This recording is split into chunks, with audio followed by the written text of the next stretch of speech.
एक समय बूढ़े माता पिता थे। अब आप सभी को ज्ञात होगा कि माता पिता अपने बच्चों को बड़ा करने में कितना संघर्ष करते हैं। और जब वह बेटा बड़ा होकर कहता है कि माँ, पिताजी आपने मेरे लिए क्या किया? कुछ नहीं किया। तो उन माँ पिता से पूछो कि उनके हृदय पर क्या बीतती है। बहुत ही गरीब माता पिता थे। उनको संतान हुई बड़े प्रयत्न के बाद। जैसे ही संतान हुई उसके कुछ दिन के बाद उनके पिताजी चल बसे।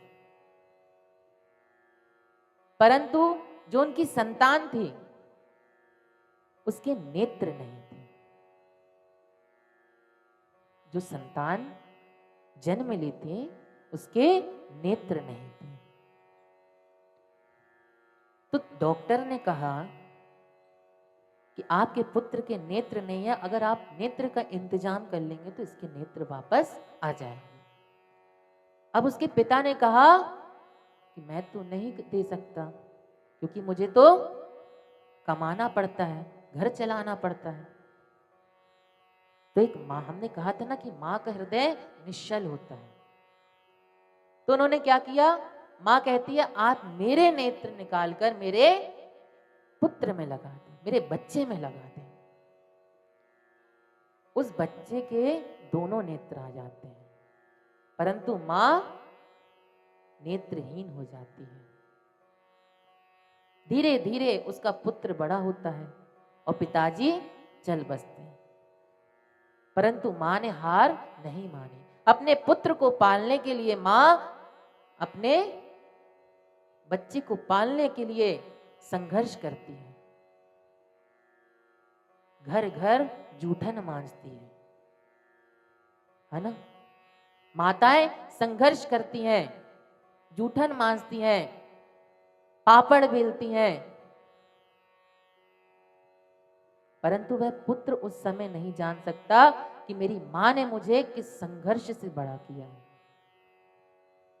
वह माता घर घर बर्तन मांजकर, पापड़ बेलकर अपने लाला को पढ़ाती है, अपने बच्चे को पढ़ाती और स्कूल भेजती है। एक दिन उसकी मां अपने बच्चे को जब स्कूल छोड़ने जाती है तो कहते हैं ना, संगत में बहुत असर होता है। अगर संगत अच्छी होती है तो हमारा जीवन सही रहता है, और संगत खराब होती है तो हमारा जीवन बिगाड़ देती है। तभी उसके दोस्तों ने कहा, उसके मित्रों ने कहा कि अरे तेरी मां देख, नेत्रहीन है, कितनी काली है, वो तुझे छोड़ने तेरे स्कूल आती है। अब बच्चे को क्रोध आ गया कि मेरी मां नेत्रहीन है, काली है, वो सुंदर नहीं है। तो जैसे ही वह अपने घर को गया तो क्या कहा कि मां, कल से तू मुझे स्कूल छोड़ने, विद्यालय छोड़ने मत जाना। क्यों पुत्र? मां, मेरे मित्र मेरा उपहास उड़ाते हैं कि तेरी मां की आंख नहीं है, तेरी मां नेत्रहीन है। आज एक बच्चा अपनी मां को लोगों के सामने दिखाने से डर रहा है कि उसकी मां नेत्रहीन है। परंतु उस मां का हृदय देखिए, मां कहती है ठीक है पुत्र, मैं तेरे को विद्यालय छोड़ने नहीं आऊंगी। परंतु तब भी वह मां घर घर की जूठन मांजते हुए उस पुत्र को पालती है।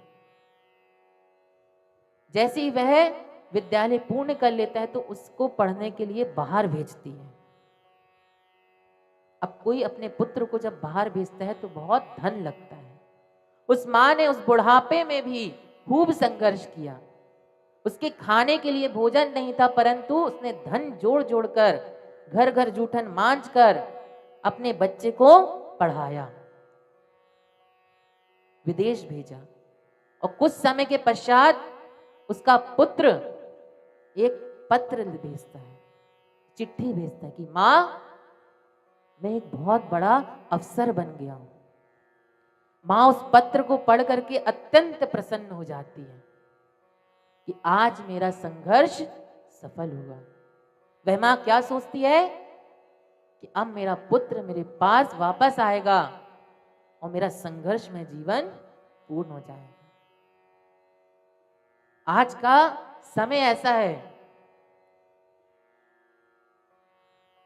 कि बच्चे कुछ भी करें वो सही है, परंतु मां कोई गलत कदम उठा ले, मां आगे निकल जाए तो वह बुरी हो जाती। क्यों? बच्चा अपना जीवन में आगे बढ़ सकता है, तो मां को खुशी का अधिकार नहीं है क्या? लोग टोकने लगते हैं, रोकने लगते हैं, ऐसा नहीं करना चाहिए। आप भी एक मां हैं, आप भी एक स्त्री हैं, आपका भी परिवार है। किसी के ऊपर उंगली उठाने के पहले ये 4 उंगलियां अपनी तरफ देखो कि आप उसकी जिंदगी के बारे में सब कुछ जानते हैं तो आप उसके जीवन में बोल सकते हैं, और नहीं जानते हैं तो आपको बोलने का अधिकार बिल्कुल भी नहीं है। आज वह मां ने सोचा कि मेरा पुत्र इतना बड़ा अफसर बन गया है, अब मेरे पास आएगा और मैं सुखमय जीवन बिताऊंगी, अपना बुढ़ापा सुखमय जीवन बिताऊंगी। क्योंकि हर मां को लगता है कि मेरा पुत्र मेरा बुढ़ापे का सहारा बनेगा। परंतु वह बालक नहीं लौटा, उसका बच्चा नहीं लौटा। मां सोची काम में व्यस्त होगा तो नहीं आ पा रहा होगा। कुछ समय के पश्चात उसने एक पत्र भेजा कि मां मैंने विवाह कर लिया है। मां कहती है अरे वाह मेरी बहू आ गई। मां फिर प्रसन्न हुई कि अब मेरा पुत्र अपनी बहू को रखूंगी, वह अपनी पत्नी को मेरे पास लेके आएगा, मैं अपने बहू के साथ रहूंगी, बेटे बहू मेरी सेवा करेंगे, है ना। परंतु वह नहीं आया। उस मां का हृदय देखिए कि मात्र पत्र देखकर वह खुश हो जाती थी कि मेरा बच्चा अब वापस आएगा। कहते हैं ना कि जब बच्चा बाहर जाता है तो मां का हृदय कांप उठता है, भले वे कहीं भी जाए तो उसको चिंता होती कि उसने खाना खाया, भोजन किया कि नहीं किया। तभी क्या हुआ, वह पुत्र शादी के बाद भी नहीं आता है। कुछ समय के पश्चात उसके पुत्र ने एक पत्र और भेजा कि मां तेरा पोता हो गया है, मुझे पुत्र की प्राप्ति हो गई है। तो क्या कहा, मां कहती अरे वाह मेरे पास तो पोता आ गया, मेरे पास मेरा पोता आ गया। तब भी वह पति पत्नी और बच्चा नहीं आए। मां कहती है क्या हुआ, अगर वो नहीं आ रहे हैं तो मैं ही मिलने जाती हूं। आज वह मां पुनः संघर्ष करती है, घर घर की जूठन मांजती है और कुछ धन इकट्ठा करके अपनी बहू के लिए, अपने पोते के लिए वस्त्र खरीदती है और जाती कहां है, अपने बेटे से मिलने। जैसे ही वह अपने बेटे के घर पहुंचती है तो बेटे ने अपनी बहुत बड़ी बिल्डिंग बना ली होती है और बाहर चौकीदार रखा होता है। क्या कहता है, अरे मां, अरे भिकारन तू कौन है? तो वह मां कहती है बेटा इस घर में जो रहता है ना वह मेरा पुत्र है, मेरा बेटा है। अरे माँ जी तुम बुढ़ापे में पागल हो गई हो, इतने बड़े अफसर को अपना बेटा कहती हो, तुम्हारी तो आंखें भी नहीं है, तुम तो ढंग से कपड़े भी नहीं पहनी हो। नहीं बेटा ये मेरा ही बेटा है, मैंने बाहर पढ़ने भेजा था परंतु मेरा बेटा मेरे पास वापस नहीं आया। अच्छा, उस मां का प्रेम देख करके वह चौकीदार उसको अंदर जाने दे देता है। तभी क्या हुआ, उसकी बहू आई सामने। वह मां उसको देख करके प्रसन्न होती है, परंतु उसकी बहू कहती है अरे भिकारन तुमको अंदर आने किसने दिया? तभी उसने अपने पति को बुलाया। सुनिए ये भिखारन को देखिए, ये हमारे घर पे आ गई है और मेरे पुत्र को अपनी गोद पे उठाकर खेल रही है। पुत्र देख के समझ गया कि ये मेरी माँ है। परंतु कहते हैं ना कि जिसके पास संपत्ति आ जाए, ऐश्वर्य आ जाए, वैभव आ जाए, तो उसके अंदर अहंकार आ जाता है। आज उस अहंकार के कारण उसका पुत्र क्या कहता है, अरे भिखारन, मेरे घर से तू बाहर चले जा। उसकी मां कहती है, बेटा तू मुझे पहचाना नहीं, मैं तेरी मां हूं। उसकी बहू कहती है, अरे ये तुम्हें बेटा क्यों कह रही है? तो बेटा बोला, नहीं तुम मेरी मां नहीं हो, तुम एक भिखारी हो, तुम चले जाओ मेरे घर से। अब एक पुत्र अपनी मां को अपने घर से निकाल दे तो उसके हृदय में क्या बीतती है। और आज के समय में यही हो रहा है कि बेटे बहू अपने माता पिता को वृद्ध आश्रम में छोड़ के आ रहे हैं। वह मां रोते रोते आज उसका हृदय टूट गया, चूर हो गया कि जिस बालक को उसने पाल पोस के बड़ा किया, उसको पढ़ाया, उसको लिखाया, जिसका साथ किसी ने नहीं दिया, उस मां ने उसका साथ देकर उसको बड़ा किया।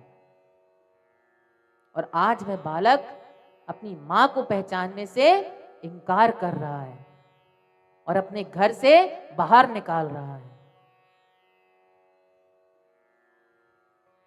वह मां जैसे ही नीचे उतरी, उसने पंखे पर फंदा बांध करके अपने आप को मृत्यु को दे दिया, मृत्यु प्राप्त करवा दी। जैसे ही उसकी बहू नीचे उतरी, उसने देखा, अरे सुनते हो, ये भिखारन हमारे नीचे वाले कमरे पर अपने प्राणों को दान दे दी है। उसके पति ने जैसे ही सुना, उसका पति दौड़ते हुए नीचे आया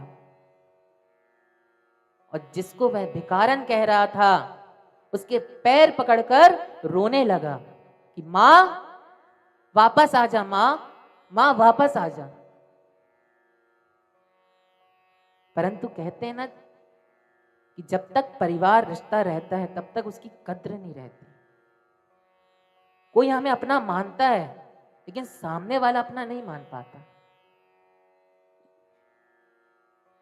लेकिन ऐसा बनाए, प्रेम बनाए कि अगर कोई आपको मान रहे तो आप भी उस प्रकार का प्रेम दें। आज वह पुत्र भी अपने मां के पैरों को पकड़ के बोलता है, मां तू वापस आ जा, मां तू वापस आ जा। परंतु वह उसकी मां जा चुकी थी। आज उसकी मां उसके पास नहीं थी। उसकी पत्नी कहती, अरे तुम इसे मां क्यों कह रहे हो? ये तो एक भिखारन थी जो मर गई। नहीं, ये मेरी मां थी। उस बेटे ने कब कहा? जब उसकी मां गुजर गई। और आज वह रोते रोते क्या पुकारता है?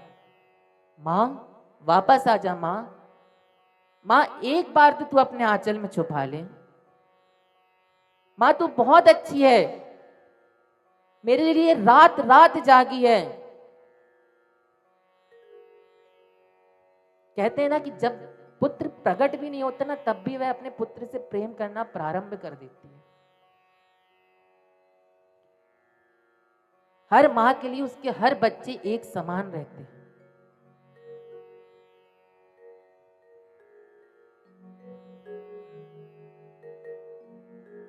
वह मां के हृदय में कितना संघर्ष रहता है जो अपने पुत्र को बड़ा करती है।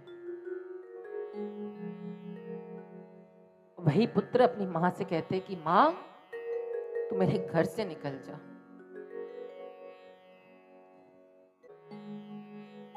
ऐसा बिल्कुल नहीं करना चाहिए। आप वह सब भूल जाते हैं कि वह रात रात जग के हमको पाली है। हम जहां गीला करते थे ना, मूत्र करते थे ना, वह उस स्थान पर सोती थी। उसका स्तनपान जब करते थे ना तो उसको कष्ट पहुंचाते थे, उसके पेट में लात मारते थे। जब गर्भ में थी तो चल नहीं पाती थी मां, परंतु तब भी आपका भार लेके वह 9 महीने तक आपको रखती थी और पूरे जीवन आपको अपने पैरों पे खड़ा करती है।